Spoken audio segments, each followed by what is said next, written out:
Run! Run! No!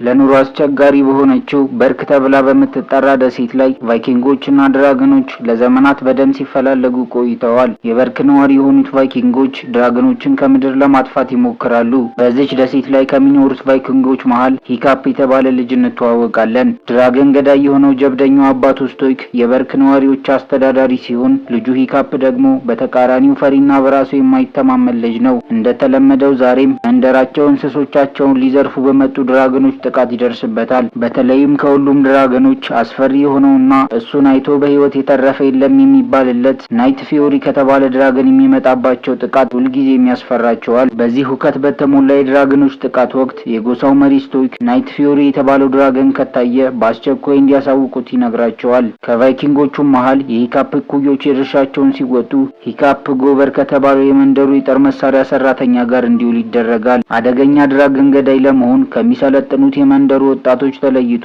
ሰይፍ እየሳለ ይውላል። ሂካፕም አባቱ እንዳቅመ ቢስነት እንደሚያስበው ስለተረዳ ማንም ሊጋፈጠው ያልደፈረውን ናይት ፊዮሪ የተባለውን ድራገን ለማደን ወሰነ። ይህ ድራገን ከሌሎች ድራገኖች የሚለየው እንደ ሌሎቹ እንስሳቶችን አለመስረቁና በሰዎች ፊት ብዙ ጊዜ አለመታየቱ ነበር። በግርግሩም መሃል ጎበር ሂካፕን በስራ ቦታው እንዲቆይ አሳስቦት ቢሄድም ሂካፕ ማንም ያልደፈረውን ናይት ፊዮሪን ለመጣል ራሱ የሰራውን መሳሪያ ይዞ በመሄድ መሳሪያውን አዘጋጅቶ ሰማዩን መቃኘት ጀመረ። እንደ እድልም ሆኖ የተኮሰው መሳሪያ ኢላማውን አግኝቶ ናይት ፊዮሪ መጣል ቻለ። ሂካፕ በደስታ እየዘለለ ከጀርባው አንድ ግዙፍ ድራገን ይመጣበታል። ህይወቱን ለማዳን ወደ መንደሩ ሲሮጥ አባቱ ደርሶ ከድራገኑ ያስጥለዋል። ድራገኖቹ የዘረፉትን ይዘው መንደሩን አውድመው ወደ ጨለማው ይገባሉ። ከወረራው በኋላ ሂካፕ ወደ አባቱ በመጠጋት ናይት ፊዮሪን እንዳጠመደው ቢነግረውም አባቱ ሊያዳምጠው አልቻለም። ሂካፕ ተስፋ ባለመቁረጥ ድራገኑ ላለመታየት ጨለማን እየተጠቀመ እንደነበርና ተኩሶ እንደመታው አስረዳው። አባቱም ምንም ሳይሰማው ወደ ቤቱ እንዲገባ አዘዘው። በኋላ ላይ መንደርተኞቹ ሲሰባሰቡ ድራገኖቹን ጨርሰው ማጥፋት እንዳለባቸው ይነግራቸዋል። ወደ ድራገኖቹ ማደሪያ መሄድ እንዳለባቸውና መርከቦቻቸውን እንዲያዘጋጁ ያዛል። በቀጣይ ስቶይክ ወጣቶቹን የማሰልጠኛ ጊዜ ስለማይኖረው ጎበርን ወጣቶቹን እንዲያሰለጥንለት ያዘዋል። በማግስቱ ጧት ሂካፕ መንደራቸውን ያጠቃውን ናይት ፊዮሪን ለማግኘት ወደ ጫካው ገባ። በመንገዱም ላይ የእሳት ቃጠሎ ምልክቶችን ተመለከተ። ዱካውንም በጥንቃቄ እየተከተለ ሲጠጋ ናይት ፊዮሪ የተባለውን ድራገን በወጥመዱ ተይዞ አገኘው። ሂካፕም በደስታና በድንጋጤ ወደ ድራገኑ ተጠግቶ ለመግደል ቢላዋውን አወጣ።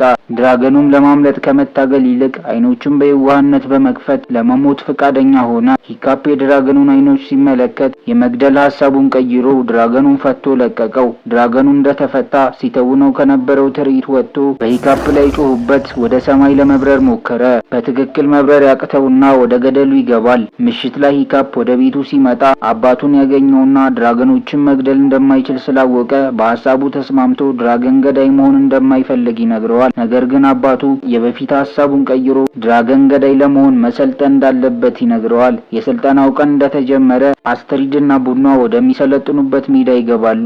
ሂካፕም ወደ ስልጠናው ሲመጣ ሰልጣኞቹ ያሾፉበታል። ስልጠናውን የማሰልጠን ኃላፊነት የተሰጠው ጎበር የፈተናው አሸናፊ በመንደሩ ነዋሪዎች የድራገን ገዳይነትን ክብር ያገኛል በማለት ያሳውቃቸዋል። የሚገጥማቸውን የድራገን ዝርያ በመዘርዘር እየተፈተናችሁ ትማራላችሁ በማለት ስልጠናቸውን ያስጀምራቸዋል። ሶስት ወጣቶች ወዲያውኑ የመጀመሪያውን ፈተና ሲወድቁ ሂካፕ ከፍልሚያው ይደበቃል። ሁሉም አንድ ባንድ ሲወድቁ በፈተናው የበላይነት የነበራት አስትሪድ ብቻ ነበረች። ይህን ተከትሎ የዕለቱ ትምህርታቸው የትኛውም ድራገን እድሉን ካገኘ እንደሚገላቸው ለማሳየት ነበር። ያኔ ናይት ፊዮሪ እድሉን እንዳገኘ ለምን እንዳልገደለው ግራ ገብቶት ድራገኑን ወዳገኘበት ቦታ መራ። ናይት ፊዮሪም ከገባበት ጉድጓድ ለመውጣት እየሞከረ ነበር። ሂካፕ ካጠመደውና ከወደቀ በኋላ ከደረሰበት ጉዳት የተነሳ በስርዓት መብረር አልቻለም። ናይት ፊዮሪን ወረቀት ላይ መሳል ሲጀምር የድራገኑ የጅራቱ ክፍል እንደተጎዳ ይረዳል። አመሻሽ ላይ ወደ መንደሩ ሲመለስ ጎበር ወጣቶቹን በፈተናው ወቅት ሲሰሩ ስለነበረው ስህተት እያወራ ይደርሳል። የእያንዳንዱን ድራገን ባህሪ የሚያጠኑበትን መጽሐፍ ይሰጣቸዋል። መጽሐፉን ተቀብለው ተቀብለው ሌሎቹ ሲሄዱ ሂካፕ ወደ አስተሪድ በመጠጋት ከቅርብ ጊዜ ወዲህ የሚማረውና የሚያየው ነገር አንድ እንዳልሆነ ድራገኖችን የተመለከቱበት አረዳድ የተሳሳተ ሊሆን እንደሚችል ምናልባትም እነሱ ክፉዎች ላይሆኑ ይችላሉ ይላታል። በዛው ምሽት ሁሉም ሲተኙ ሂካፕ የድራገኑን መጽሐፍ ማንበብ ይጀምራል። ሁሉንም እያዳረሰ ከገጽ ወደ ገጽ እየገለጠ ስለ ናይት ፊዮሪ የሚያወራው ገጽ ላይ ይደርሳል። ነገር ግን መጽሐፉ እንደ ሌሎቹ ገጾች ስለ ናይት ፊዮሪ ምንም አይነት መረጃ አልነበረውም።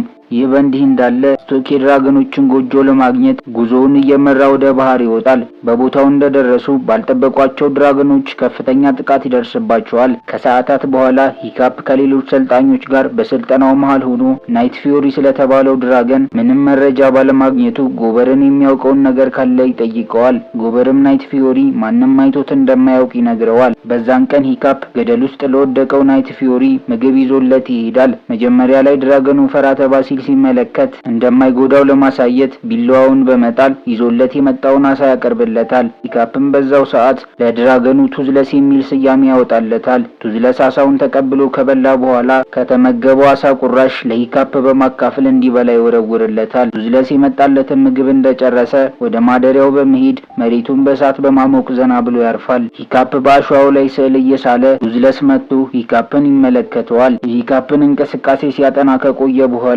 እሱም እንጨት ይዞ በመምጣት ሂካፕ ሲያደርገው የነበረውን ያደርጋል። በቱዝለስ ባህሪ የተገረመው ሂካፕ አሁን ምናልባት ለምዶት እንደሆነ ለማወቅ በፍርሃት ውስጥ ሆኖ እጁን ወደ ድራገኑ ላከ። ድራገኑም ጭንቅላቱን ዝቅ በማድረግ ወዳጅነቱን ይቀበላል። አመሻሽ ላይ ወደ ካምፑ ሲመለስ ጎበር ለተማሪዎቹ የጦር ታሪኮችን እየነገራቸው ነው። አንድን ድራገን በቀላሉ ለመግደል ከፈለጉ ክንፎቹን መቁረጥ እንዳለባቸው ያስተምራቸዋል። በዛው ሰዓት ሂካፕ ድራገኑን ማዳን እንዳለበት ይረዳል። መብረር የማይችለውን ቱዝለስን ለማዳን ወደ መስሪያ ቦታው በመሄድ የቱዝለስን የተቆረጠ አካል የሚተካ መሳሪያ ሲሰራ ያድራል። በንጋታው ጧት ምግብና የሰራውን አርቲፊሻል ጅራት ይዞ ይሄዳል። ድራገኑ ያመጣለትን አሳ እየተመገበ ኢል የተባለውን የአሳ ዝርያ ይጸየፋል። ሂካፕም ወደ ጅራቱ በመጠጋት የሰራውን አርቲፊሻል ጅራት ይተክልለታል። ድራገኑም በደስታ ተነስቶ መብረር ይጀምራል። በሌላ ቀን በስልጠናቸው ወቅት ወጣቶቹ ከሁለት ራስ ድራገኖች ጋር ይጋፈጣሉ። በዛ ፈተናም ሁሉም የተሻላቸውን ቢሞክሩም ድራገኖቹ ወደ ማደሪያቸው ማስገባት አልቻሉም። እንደ ተአምር ሆኖ ድራገኖቹን ወደ ማደሪያቸው ያስገባቸው ሂካፕ ነው። ድራገኖች ኢል ለተባለው አሳ ጠረኑንም ጭምር እንደማይወዱት ከቱዝለስ ስለተረዳ በጃኬቱ ውስጥ ይዞ ድራገኖቹን ወደ ማደሪያቸው ያስገባቸዋል። ሁሉም ሂካፕ ያደረገው ነገር አስገርሟቸዋል። ሂካፕም ወደ ቱዝለስ በመሄድ ድራገን ማብረር መለማመድ ይጀምራል።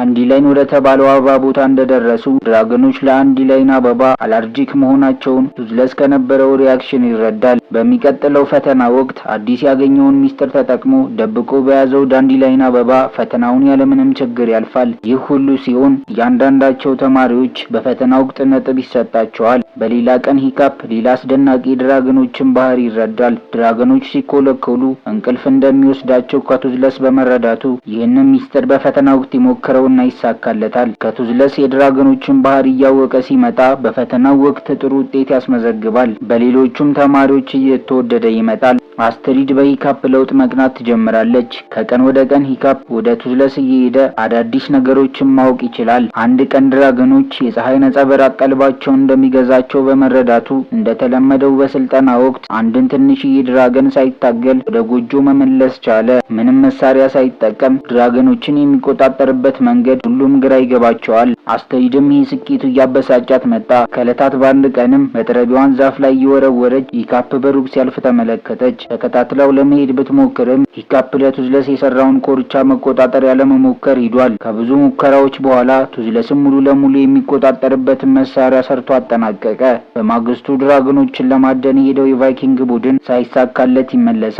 የጎሳው መሪ ስቶይክ በዚህ ቢያዝንም ሂካፕ የሰፈሩ ዝነኛ ሰው እንደሆነ ይነገረዋል። በዛ ምሽት ስቶይክ ወደ ልጁ ሂዶ ስላመጣው የስልጠና ላይ ስኬት ደስተኛ እንደሆነ ይነግረዋል። በሚቀጥለው ቀን የመጨረሻው አሸናፊ የሚለይበት ቀን በመሆኑ አስተሪድ ጋር ሊወዳደሩ ቀረቡ። የፈተናው አሸናፊ ለመሆን የተለያዩ ብልሃቶችን ለመጠቀም ብትሞክርም ሂካፕ ከአስተሪድ ፈጥኖ ድራገኖቹን እጅ እንዲሰጡ በማድረግ ያሸንፋታል። በቀጣይ ሂካፕ ለቱዝለስ የሚመገበውን ይዞለት ሲሄድ አስትሪድ ተከተለችው። ቱዝለስ ከተደበቀበት እያጉረመረመ ወጣ። አስትሪድ ባየችው ነገር ተደናግጣ ለማጥቃት ስትዘጋጅ ሂካፕ ቱዝለስን ሲያረጋጋው ተመለከተች። ከቦታው ፈጥና ሩጣም ሌሎችን ለማስጠንቀቅ ሄደች። ሂካፕና ቱዝለስ በፍጥነት ተከትሏት በመምጣት ከፍ ወዳለ አለት ይወስዷታል። ድራገኑ አደገኛ እንዳልሆነ እንዲያሳያት አንድ እድል እንድትሰጠው ይጠይቃታል። እሷም ተስማምታ እንደወጣች ድራገኑ እንደ እብድ መብረር ይጀምራል። እሷን ለመበቀል ፈጣንና አስፈሪ በረራዎችን ሲያደርግ ድራገኑን በእጇ በመዳሰስ ይቅርታ ትጠይቀዋለች። ድራገኑም እንደተረጋጋ ወደ ሰማይ ከፍ በማለት ሰላማዊ በረራ ማድረግ ጀመሩ። ትንሽ እንደተጓዙ በመቶዎች የሚቆጠሩ ድራገኖች አብረዋቸው ሲበሩ ተመለከቱ። ድራገኖቹ የዘረፉትን ምግብ ይዘው የእሳተ ገሞራ ተራራ ውስጥ ሲገቡ እነሱም ተከተሏቸው። ቦታው ስቶይክና ቫይኪንጎች ሲፈልጉት የነበረ ጎጆ ነው። እነዚህ ድራገኖች እንስሶቻቸውን እየሰረቁ የሚሄዱት በተራራ ውስጥ የሚኖረውን ሬዲዝ የተባለውን ግዙፍ ድራገን ለመመገብ እንደሆነ ተመለከቱ። በማግስቱ ስቶይክ ልጁን አንድ ድራገን እንዲገል አዘዘ። በአንድ ሳምንት ውስጥ ሂካፕ የሚፈልገውን አይነት ቫይኪንግ እንደሆነና ከዚህ የድራገን ፍልሚያ በኋላ ከተዋጊዎቹ አንዱ እንደሚሆን ይናገራል። ሂካፕም ወደ ሜዳው ከመግባቱ በፊት አስትሪድም ምንም ቢፈጠር ጣልቃ እንዳትገባ ይነግራታል። እሷም አይኑን እያየች ምንም ቢሆን ከሱ ጎን እንደሆነች ትነግረዋለች። ታዳሚዎቹ የሂካፕን ስም ሲጣሩ ሂካፕ ወደ መድረኩ ገባ። በሩ ተከፍቶ ድራገኑ እንደወጣ ሂካፕ ከማጥቃት ይልቅ መሳሪያዎቹን መሬት ላይ በመጣል ሊጎዳው እንዳልፈለገ ይነግረዋል። ይህንን የተመለከተው ስቶይክ ፍልሚያው እንዲቆም ቢያዝም ሂካፕ ያረጋጋው ድራገን ይናደድና ሁሉንም ሰው ማጥቃት ይጀምራል። በዚህ ጊዜ ቱዝለስ የድራገን ድምጽ ሲሰማ ወደ መንደሩ በመሄድ ሂካፕን ያተርፈዋል። ሂካፕ ሲተርፍ ህዝቡ ከማመስገን ይልቅ ለዘመናት ሲፈልጉት የነበረውን ናይት ፊዮሪን ከበው በመያዝ ከሌሎቹ ጋር እንዲታሰር ያደርጋሉ። ሂካፕ አባቱን እንዲለቀው ቢጠይቀውም ስቶይክ ሊሰማው አልቻለም። ድራገኖቹ በሌላ ግዙፍ ድራገን ተገደው እንጂ ወደው እንደማያጠቋቸው ነገረው። አባቱ ሂካፕ የድራገኖቹን ጎጆ በቱዝለስ በኩል እንዳገኘው ሲረዳ አንተ ቫይኪንግም ልጅም አይደለህም በማለት ቱዝለስን ይዞ ወደ ድራገኖቹ ጎጆ አመራ። ስቶይክ ቫይኪንጎቹን አሰባስቦ ወደ ጎጆአቸው ጉዞ እያደረገ ሂካፕ ተስፋ ቆርጦ ለብቻው ተቀምጧል። አስትሪድ ድራገን አብርሮ ያለመደ የመጀመሪያው ቫይኪንግ ነህ በማለት አበረታታችው። ወዲያውኑ አብረውት የሚሰለጥኑትን ወጣቶች በመሰብሰብ ድራገን አደን የሄዱትን ቫይኪንጎችንና ቱዝለስን ከግዙፍ ድራገን መታደግ እንዳለባቸው በማሳሰብ ከታሰሩበት ድራገኖችን ለእያንዳንዳቸው ከመደበ በኋላ ሁሉም ወደ ጎጆ ጉዞ አደረጉ። ይህ በእንዲህ እንዳለ ስቶይክና ቫይኪንጎቹ ወደ ጎጆው ደረሱ። ድራገኖቹም ዝም ብለው ሲቀበሏቸው ግራ ተጋቡ። የተደበቁትን ድራገኖች ለመቀስቀስ በእሳተ ገሞራ የተሞላውን ተራራ መምታት ጀመሩ። ልክ ተራራው እንደተቀደደ ሁሉም ድራገኖች በፍርሃት መብረር ይጀምራሉ።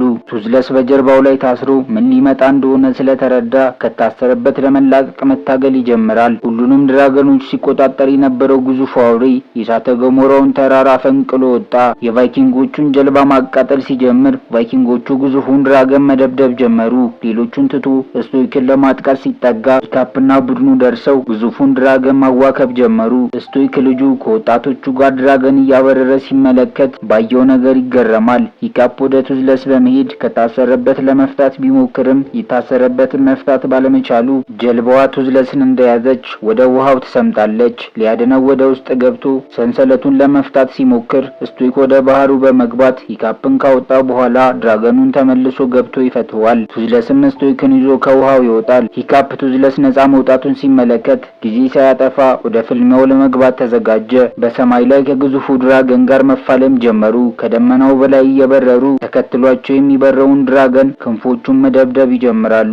ድራገኑን መልሶ ሲያጠቃቸው የቱዝለስ አርቲፊሻል ጅራት በእሳት ይቃጠላል። ፍልሚያውን ለማጠናቀቅ ግዙፉንም ድራገን ለመጨረስ በፍጥነት ቁልቁል መብረር ጀመሩ።